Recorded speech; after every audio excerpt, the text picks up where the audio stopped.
আলহামদুলিল্লাহ, আমরা সকলে গুছিয়ে বসি। যিনার জন্য আজকে এতক্ষণ পর্যন্ত আমরা বসেছিলাম, তিনি আমাদের স্টেজে উপস্থিত হয়ে গেছিলেন। আমরা সকলেই একটু গুছিয়ে বসি, বলে নারায়ে তাকবীর, নারায়ে তাকবীর। মাওলানা আবুল কালাম সাহেব, মাওলানা আবুল কালাম সাহেব, নারায়ে তাকবীর।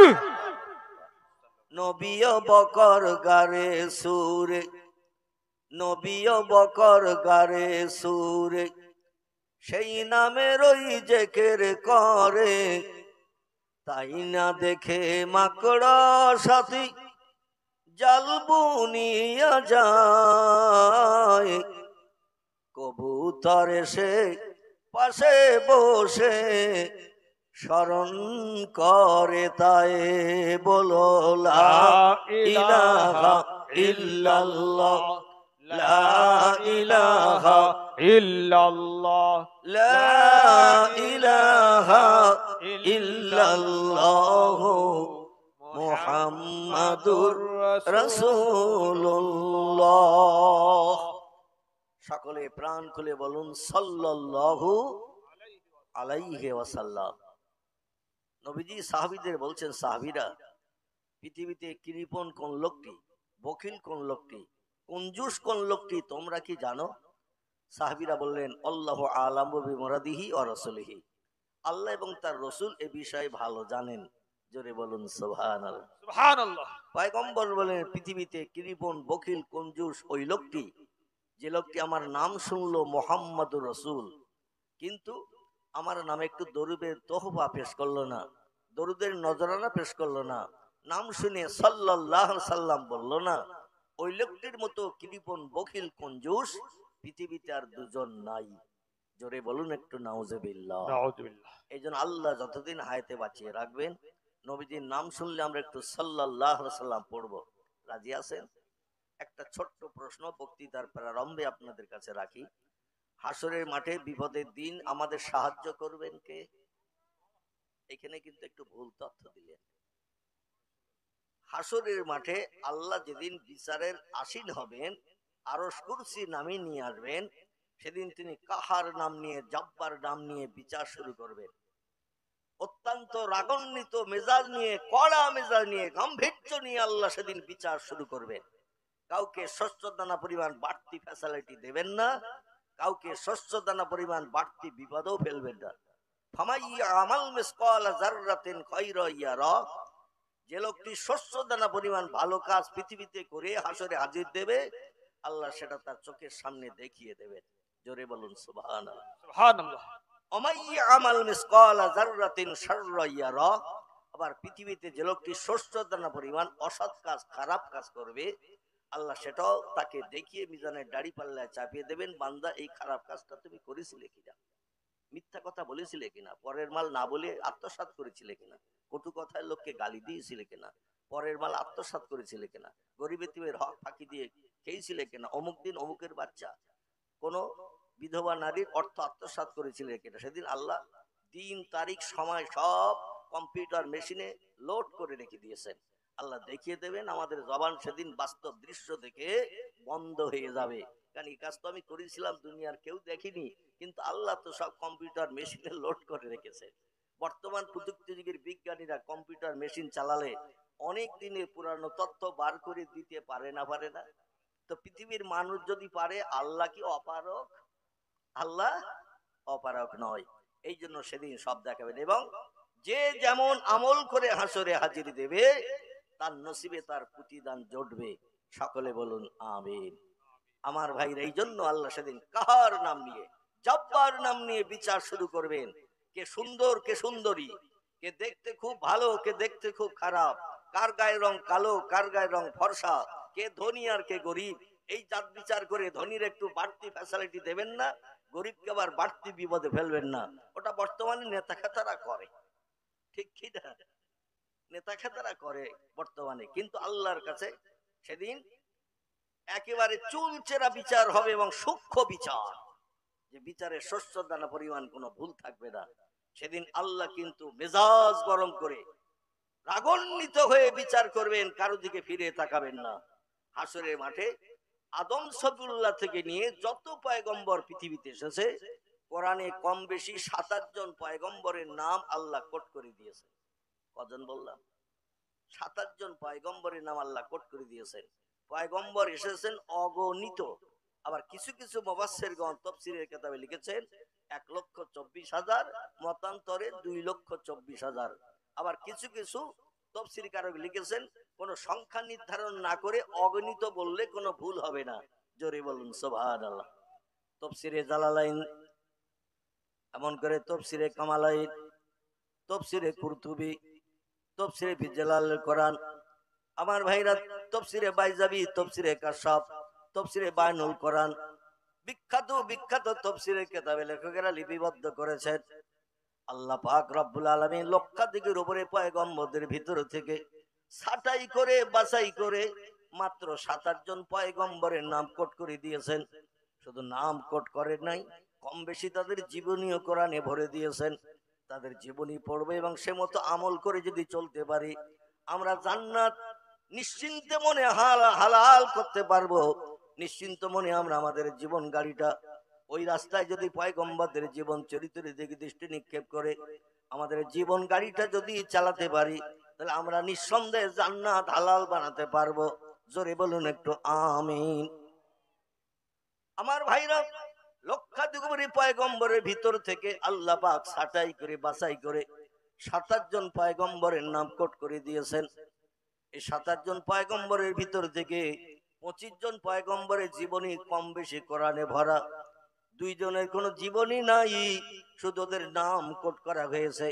আমি পয়গম্বরদের নাম কটা একটু বলি শুনুন, তাহলে তত্ত্ব শুনতে সুবিধা হবে। জোরে বলুন আমিন।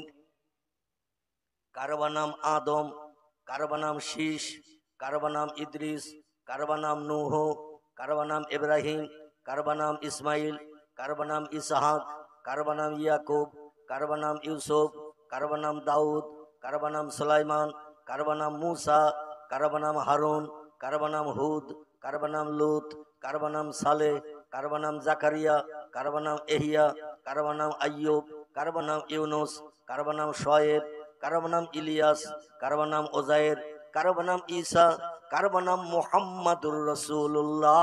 চিল্লায়ে বলুন সুবহানাল্লাহ। কজনের নাম বলেছি শুনেছেন? শুধু শুনলে তো আওয়াজ হরেনের মাধ্যম দিয়ে পালিয়ে চলে যাবে, জীবন আর ফেরত আসবে না। ঠিক বললাম না ভুল বললাম? আমি যে কথা বলছি হরেনের মাধ্যম দিয়ে আওয়াজ বেরিয়ে যাচ্ছে গাছপালা ভেঙে, ও আওয়াজ আর ফেরত আসবে? আসবে না। কিন্তু গুনলে অনেকদিন মেমোরিতে জমা থাকবে এই কথা। ঠিক না ভুল? আচ্ছা, পয়গম্বরের নাম গুনলে লাভ না লস? আল্লাহ পাক কোরআনে যত অক্ষর দান করেছেন, কোরআনে আসি 114টি চ্যাপ্টার, সূরা, অধ্যায়, 6666টি সেন্টেন্স, বাক্য, আয়াত, 3,44,740টি হরফ, বর্ণমালা, অক্ষর। আবার অন্য বর্ণকারীরাও তত্ত্ব দিয়েছেন কিছু কম বেশি করে। আমার ভাইরা, এই 3,44,740টি হরফ, বর্ণমালা, অক্ষর দিয়ে আল্লাহ কুড অফ কমপ্লিট করে আমাদের ঘরে পৌঁছে দিয়েছেন। জোরে বলুন সুবহানাল্লাহ।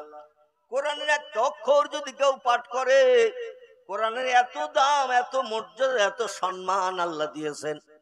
একটা অক্ষর যদি কেউ পাঠ করে, সঙ্গে সঙ্গে তার নাম আমলের থলিতে 10টা সওয়াব লিপিবদ্ধ হয়। পৃথিবীতে কোরআন ছাড়া আর যত ধর্মগ্রন্থ আছে, কারো নাম বেদ, কারো নাম পুরাণ, কারো নাম গীতা, কারো নাম ভগবত, কারো নাম রামায়ণ, কারো নাম মহাভারত, কারো নাম জিন্দাবাস্তা, কারো নাম গ্রন্থ সাহেব, কারো নাম মনুসংহিতা, কারো নাম উপনিষদ, কারো নাম তৌরিত, কারো নাম জব্বুর, কারো নাম ইনজিল, কারো নাম বাইবেল। এইভাবে যত নামের ধর্মগ্রন্থ আছে, কোন ধর্মগ্রন্থের যদি একটা আয়াত আপনি পাঠ করেন, আপনার নাম আমলে একটা সওয়াব লেখা হবে না। কিন্তু কোরআনের এত দাম, এত সম্মান, এত মর্যাদা আল্লাহ দান করেছেন। এক টক্কর বান্দা জবান নেড়ে ঠোঁট নেড়ে যেই পাঠ করবে, সঙ্গে সঙ্গে তার নাম আমলের থলিতে 10টা সওয়াব লেখা হবে। শুধু তাই নয়, যে লোকটি কোরআন পড়তে জানে না, সে যদি কোরআন তেলাওয়াতকারীর কাছে যেয়ে বসে কোরআন তেলাওয়াত শোনে, ওর পড়ার দরকার নাই, ঠোঁট নাড়তে হবে না। আমার ভাইরা, জবানের হেলদোলন করতে হবে না। ওই লোকটি বসে বসে যদি শোনে তেলাওয়াতকারীর নসিবে যতটা সওয়াব, যে লোকটি বসে বসে শুনবে তার নসিবে আল্লাহ ততটা সওয়াব দান করে দেবে। নারায়ে তাকবীর। তাহলে কোরআন শোনা ভালো না খারাপ? ভালো। কিন্তু আমাদের ছেলেরা কি শুনতে চায়? কোরআন তিলাওয়াত হলে ওরা যায় ছায়াছবির অনুষ্ঠানে, কোথায় ভিডিও চলছে তাই। এদিকে বোধহয় ভিডিও টিডিও চলে না। আমাদের দেশে কিছু দোকানদার আছে ব্যবসায় উন্নতি লাভের চিন্তা ভাবনা নিয়ে রাস্তার ধারে খুঁটি পুঁতে, রাস্তার ধারে ড্রেন আছে, ড্রেন সরকারি ড্রেন, ওই ড্রেনের ভিতরে খুঁটি পুঁতে একটা চালা মতো করে সেইখানে দেখবেন চায়ের দোকান করেছে, অন্য কোনো দোকান করেছে। আরে দোকানে এখনো মাল উঠিনি, মাল এখনো আনিনি। প্রথম দোকান উদ্বোধন হচ্ছে চারকোনা বাক্স দিয়ে। কি বাক্স? চারকোনা বাক্স, যার ইংরেজি নাম হলো টেলিভিশন। কি নাম? এখানে অবশ্য কোনো চায়ের দোকানে টেলিভিশন নেই। আছে? এখানেও আছে? আল্লাহু আকবার। আমি এখানকার লোকের নামে বদনাম দিয়ে মাঘ মাসের শীতে মার খেতে চাই না। কারণ বলবে হুজুর বাড়ি যাবে যখন, দাঁড়া আমাদের দোকানে টেলিভিশন আছে না বলে এই জন্য হুজুর মাইকে বদনাম দিয়েছে, কথা কষে দেই যাতে ভাকুড়ি মোড় দিয়ে এই রাস্তায় আর না ঢোকে। আছে না কিছু মানুষ? সুবিধাবাদ জিন্দাবাদ, লাভে লোহা বয়, বিনা লাভে তুলো বইতে চায় না। কিন্তু এই টেলিভিশন যন্ত্র দোকানে লাগিয়ে খরিদ্দার বসিয়ে ন্যাংটা নারীর নাচ ডান্স আর ন্যাংটা পুরুষের মুস্কি হাসি, অট্ট হাসি, এইগুলো দেখালে আপনার চরিত্র যেমন নষ্ট হবে, ওর নাম আমলের থলিতে তত পাপ লেখা হবে। ঠিক বললাম না ভুল বললাম? খরিদ্দারকে টেলিভিশনে ছায়াছবির অনুষ্ঠান দেখিয়ে বসিয়ে রাখলে ও লোকটা যতটা পাপী হবে টেলিভিশন দেখলে, আর আপনি তৈরি করে দিয়েছেন এই জন্য আপনার ততটা নসিবে পাপ জুটে যাবে। জোরে বলুন একটু নাউজুবিল্লাহ। যে ঘরে টেলিভিশন চলবে, ন্যাংটা নারী ন্যাংটা পুরুষ ঢোল তাবলার বাজনি বাজবে, ওই ঘরে আল্লাহর রহমতের ফেরেশতা কোনোদিন ঢুকবে না। সাবধান, হুঁশিয়ার হয়ে যাবে। আল্লাহ নবী বলছেন মান কানা লিল্লাহ, যে লোকটি আল্লাহর আপন হয়ে যায়, কান আল্লাহু লাহু, আল্লাহ তার আপন হয়ে যায়। বর্তমান পৃথিবীতে 850 কোটির উপরে মানুষ বসবাস করছে পৃথিবীতে, কিন্তু পৃথিবীর মানুষ বর্তমানে এখন আর আল্লাহর হয়ে কেউ নাই। আল্লাহ তাই দরজায় তালা লাগিয়ে চাবি লাগিয়ে কমপ্লিট করে দিয়েছে রহমতের দরজায়। বান্দারা চোখের বান্ডে বুক ভাষায় কাঁদে, রোগ বেমারিতে অসুস্থ হয়ে সারা রাত কষ্ট পায়, আল্লাহর রহমত বান্দার উপরে আসে না। কারণ হলো বান্দার 24 ঘন্টার কাজ হলো শয়তানের মুখে হাসি ফুটানো, আল্লাহকে অসন্তুষ্ট করানো। এই জন্য আল্লাহ পাক রব্বুল আলামিন রহমতের দরজায় তালা লাগিয়ে দিয়েছে। আমাদের দিকে আর ফিরেও পর্যন্ত তাকান না। চিল্লাই বলুন নাউজুবিল্লাহ। পৃথিবীতে দুটি দলের মানুষ, আল্লাহওয়ালা আল্লাহ প্রেমিক, খোদা ভক্ত খোদা প্রেমিক পৃথিবীতে হয়েছিল, বর্তমানেও আছে।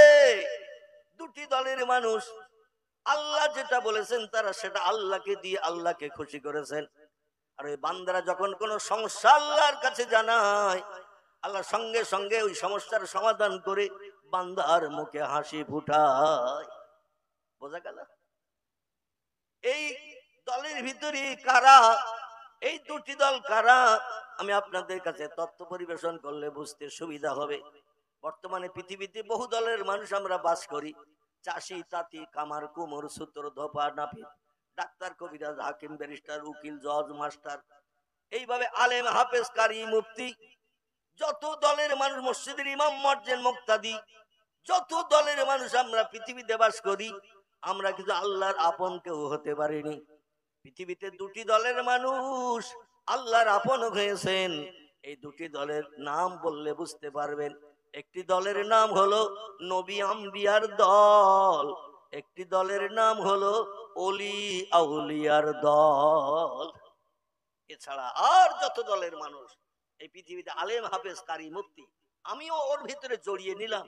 অন্যথা আপনার বললেন হুজুর আপনার নাম তো বললেন না।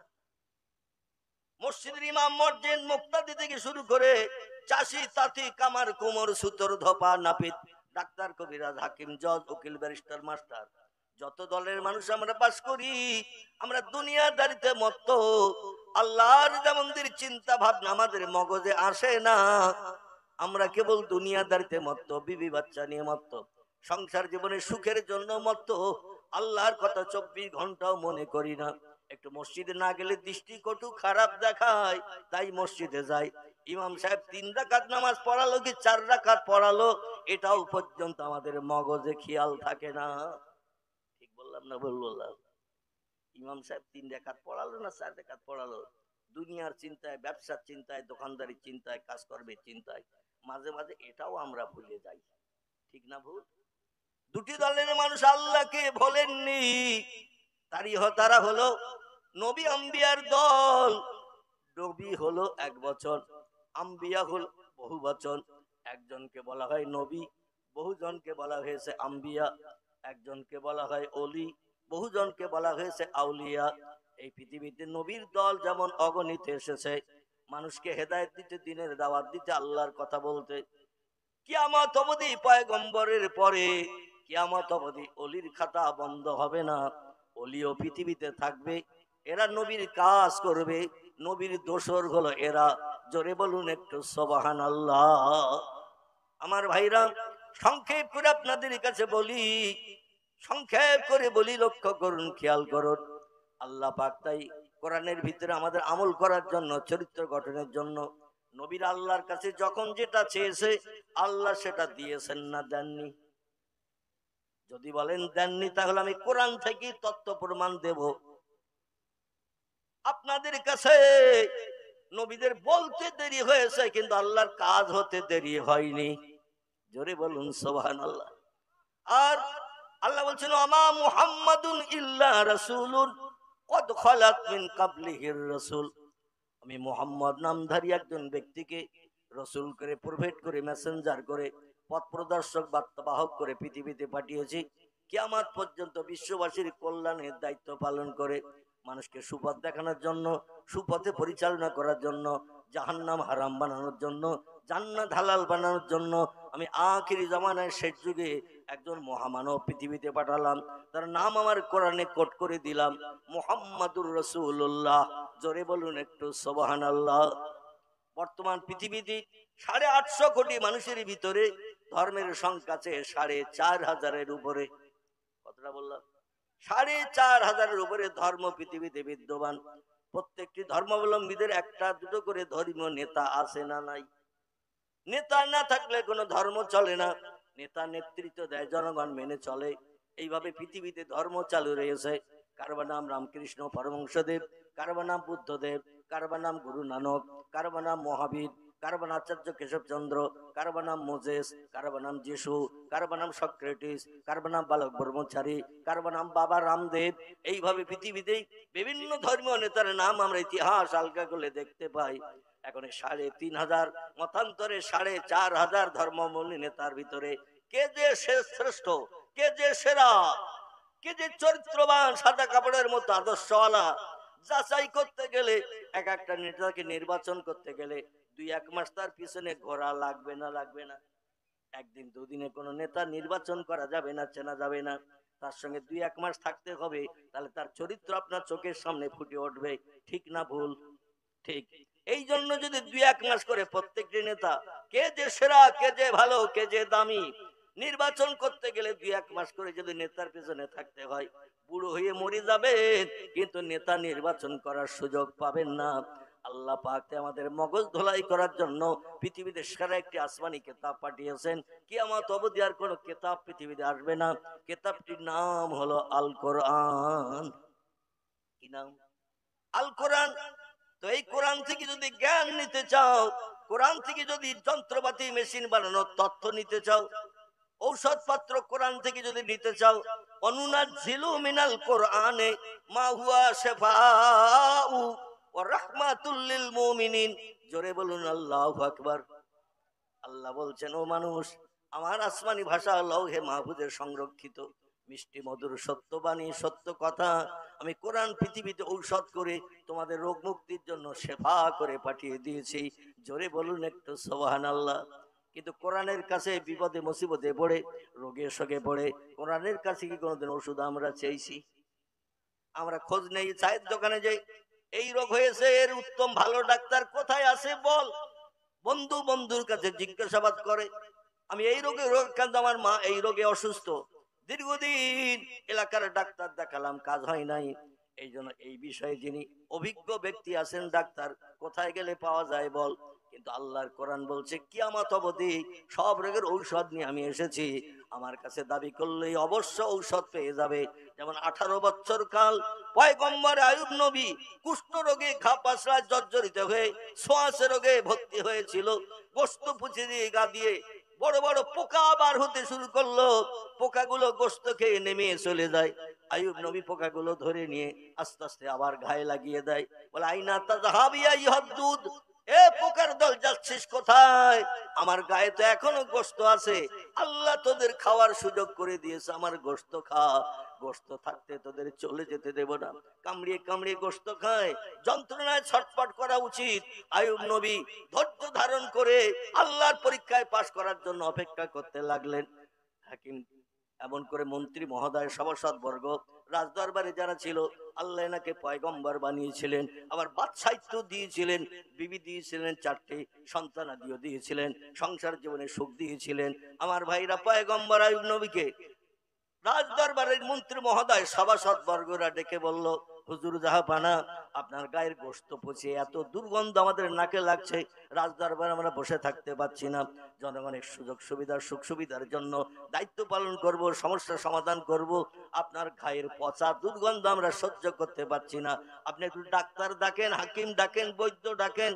গায়ে ফোড়া হয়েছে, ফোড়া পেকে যায় রাতের বেলা, সকালবেলা পুজে ভর্তি থাকে, পুজগুলো বার করে দেয়া হয়, আবার রাতের বেলা সেই যে ঘা, সেই ঘা ছোঁয়াচে ঘা হয়ে গেছে, এ ঘা তো আর সারে না, যত দিন যায় তত ঘা বেড়ে যায়, আর ওই রকম পচা পুজ দুর্গন্ধ রক্ত বার হয়। এজন্য আপনি ডাক্তার ডাকেন, কবিরাজ ডাকেন, হাকিম ডাকেন, বৈদ্য ডাকেন, ট্রিটমেন্ট করে আপনি সুস্থ হন। আইয়ুব পয়গম্বর, আমি পূর্বে বলেছি নবীদের দল আল্লাহ ছাড়া কাউরে চেনে না, আর একটা দল তারা আল্লাহ ছাড়া কাউরে চেনে না, তারা হলো ওলি আউলিয়ার দল। জোরে বলুন একটু সুবহানাল্লাহ। আইয়ুব পয়গম্বর বললেন, উনি ইচ্ছা করলে বলতে পারতেন আমার এই কুষ্ঠ রক্তি নিষ্কৃতির জন্য কোন হাকিম ডাকবো, কোন বৈদ্য ডাকবো, কোন ডাক্তার ডাকবো, একটু তোমরা যুক্তি দাও। তোমরা শত শত মানুষ আমার রাজদরবারে আসো, জনগণের সুখ সুবিধার জন্য দায়িত্ব পালন করে থাকো, কোন ডাক্তার ডাকলে আমার খাপাসরা সেরে যাবে? এ কথা তিনি মন্ত্রী মহোদয়দের বলেন নাই, বরং তিনি বললেন, শোনো, আল্লাহ দিয়েছে ঘা, আল্লাহ সারিয়ে দেবে, আল্লাহ যতদিন না সারান আমি কোনোদিন কোনো মানুষের কাছে হাত পাতবো না সাহায্যের জন্য। একটু চিল্লায়ে জোরে বলা যাবে কি সুবহানাল্লাহ? নারায়ে তাকবীর। রাজদরবারে সভাসদ বর্গরা ডেকে বললেন, তাহলে পুষিয়ে মরো, ডাক্তার দেখাবে না, হাকিম বৈদ্য কবিরাজ দেখাবে না, তাহলে এইভাবে পুষিয়ে মরো, আর রোজ পুজ রক্ত বিবিরা বার করে করে পরিষ্কার করে দেখ, রাতের বেলা আবার গায়ে পুজ রক্ত তৈরি হোক। উনি বললেন, আল্লাহ দিয়েছে ঘা, আল্লাহ সারিয়ে দেবে। দুটো কথার ভিতরে কোন রকম সন্দেহ আছে? ঘা কে দেয়, রোগ কে দেয়? আল্লাহ দেয়। উনি সেই জন্য বলেন, আল্লাহ দিয়েছে ঘা, যিনি দিয়েছেন ঘা তিনি সারিয়ে দেবেন। তবে কতদিন আমার এই ধৈর্য ধরে অপেক্ষা করতে হবে পাক্কা ইমানদার বনার জন্য, আমি তাই দায়িত্ব পালন করতে রাজি আছি। জোরে বলুন সুবহানাল্লাহ। দুনিয়ার মানুষের কাছে যদি হাত পাতি আমার ইমান নিয়ে খাতরা হবে, আমি বেঈমানের তালিকার নাম নথিভুক্ত হয়ে যাবে, আল্লাহকে ছেড়ে অন্য কারো কাছে হাত পাতলে, সাহায্য চাইলে বিপদগ্রস্ত হব, হাসরে আমার ঠিকানা হবে জাহান্নাম। এই জন্য আমি ধৈর্য ধারণ করব। আল্লাহ কোরআনে বললেন, ফাসাবরুন জামিলুন আল্লাহুল মুস্তাআনু আলা মা তাসিফুন। জোরে বলুন একটু আল্লাহু আকবার। আল্লাহ বলেন, বিপদে মুসিবতে পড়ে যারা ধৈর্য ধারণ করে, সবর ইখতিয়ার করে, আমার সাহায্যের জন্য অপেক্ষা করে, আমি আল্লাহ অচিরে তাদের মুখে হাসি ফুটাই, তাদের মুখে উত্তম হাসি ফুটাই। তবে একটু ধৈর্য ধরে আমার সাহায্যের জন্য অপেক্ষা করতে হবে। পয়গম্বর আইয়ুব নবী রোগ থেকে মুক্তির জন্য অপেক্ষা করেছিলেন 18 বছর। কতদিন? আচ্ছা, আমরা কোন রোগ বেমারি অসুস্থতা হলে আমরা ওই রকম সময় দিয়ে অপেক্ষা করতে পারবো? আপনারা কম বেশি যারা ইউটিউব ঘাটেন, মানে টাচ মোবাইল যারা ঘাটেন, কম বেশি আমার 3 বছর আগের জীবন ইতিহাস সম্পর্কে আপনার কিছু মানুষ খবর রাখতে পারেন। আমি দীর্ঘ 3 বছর কিডনি রোগে আক্রান্ত ছিলাম। কি রোগ? কিডনি রোগ। আমার দুটো কিডনি ড্যামেজ, এক ফোঁটাও 24 ঘন্টায় পেশাব হতো না, যা পানি খেতাম সব দেহে জমে দিয়ে হাত মুখ পা সব ফুলিয়ে যেত। একদিন আমাকে কলকাতায় ডায়ালিসিস করতে যেতে হয়েছে পানি বার করার জন্য। মানে রক্ত বার করে তার সঙ্গে পানি আলাদা করে দেয় মেশিনে, রক্তগুলো আবার দেহের ভিতরে মোটা সুচ দিয়ে শিরার ভিতর দিয়ে আবার দেহে পুরিয়ে দেওয়া হতো।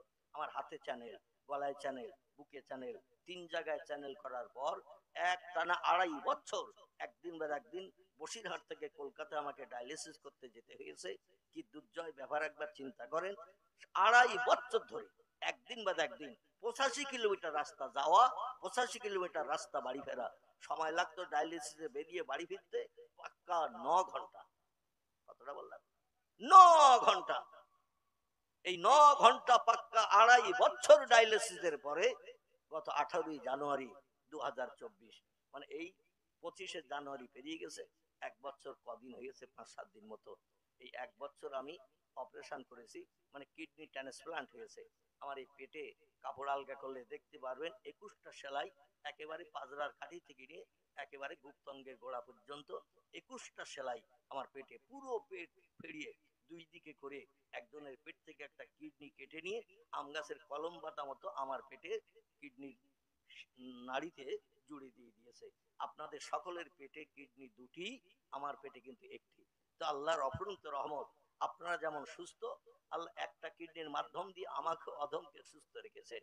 তো আমি মনে করতাম, আর ডাক্তাররা বলতো শতকরা 75% কিডনি খারাপ না হলে যে আপনার কিডনি খারাপ হয়েছে আপনি বুঝতে পারবেন না। এটা এমন জটিল রোগ, শতকরা 75% কিডনি খারাপ হওয়ার পরে রোগের সিমটম ধরা পড়ে, তার আগে কোনো রোগের সিমটম ধরা পড়ে না, কেউ বুঝতেই পারে না। আর যখন 75% খারাপ হয়ে যায়, হাজারো ওষুধপত্র খাওয়ালো এ রোগ আর সারে না। এর একটাই মাত্র উপায়, দুনিয়ায় বেঁচে থাকতে গেলে একজনের কাছ থেকে কিডনি ধার করে নিয়ে আপনার পেটে লাগাতে হবে। সেইভাবে লাগানো আছে। 3 বছর কঠিন অসুস্থতা ছিলাম, বাইরে কোথাও বার হতাম না, কোথাও প্রোগ্রামে যেতে পারতাম না। তো গত 18 জানুয়ারি 2024 অপারেশনের পরে পাক্কা 6 মাসের উপরে আমি ঘরের ভিতরে আবদ্ধ ছিলাম। আমার জন্য টয়লেট, পেশাব ঘর, পায়খানা ঘর সব আলাদা, আমার থালা ঘটি গেলার বাটি আলাদা, আমার ঘরে কেউ ঢোকার পারমিশন ছিল না। একমাত্র ডাক্তার ভয় দেখিয়েছিল ইনফেকশন হবে।